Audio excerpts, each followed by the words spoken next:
Welcome back. There's a new development in one of the most famous unsolved murder cases in the US. American football legend OJ Simpson was acquitted in 1995 in the double murder of his ex-wife and her friend. They were both stabbed numerous times, but the murder weapon was never found. Now, more than 20 years later, a knife that was supposedly uncovered at OJ's former estate, perhaps in 1998, has just been turned over to police. Let's bring in CNN contributor and forensic scientist Lawrence Kobilinsky, who joins us live from New York. Great to have you with us. Now, more than 20 years have passed since this crime.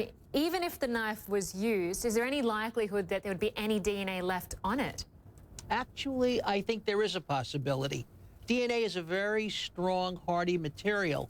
You know, we use DNA in looking at mummies and even older specimens. So the answer is yes, but the problem, of course, is that this particular knife was buried. It was in soil, and soil, one of the components of soil is humic acid.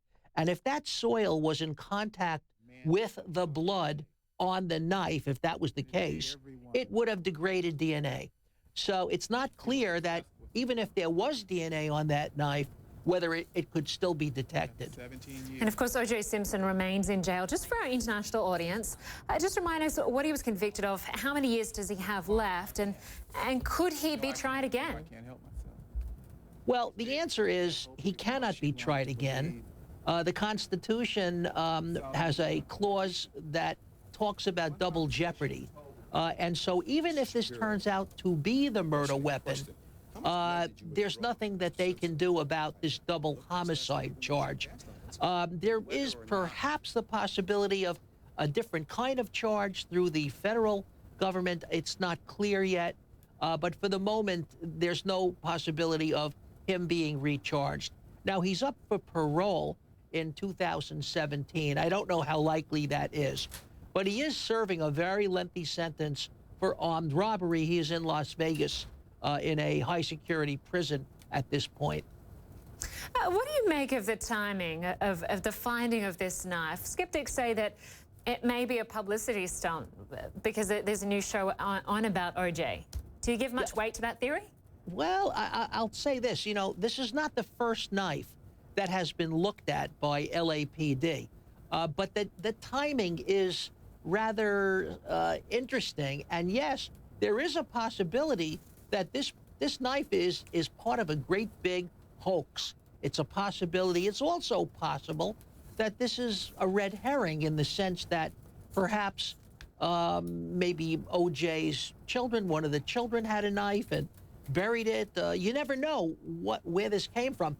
But it really isn't clear that this is like the murder weapon, because we know from Dr. Lakshmana and the coroner, based on looking at the wounds on the victims, that the knife was a single-edged blade, and furthermore, that it was serrated. Now, it doesn't seem consistent with the description that we're getting of the knife at this point. So it doesn't, there are a lot of people that are very skeptical about whether or not this is the murder weapon.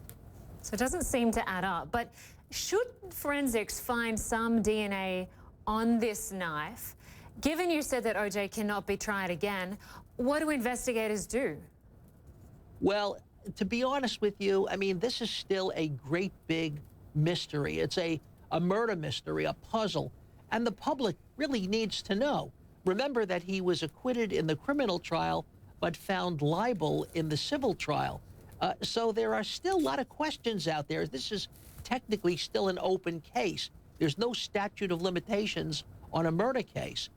So I think that if this is indeed the murder weapon, it is the most important, significant item of evidence over the past 2 decades.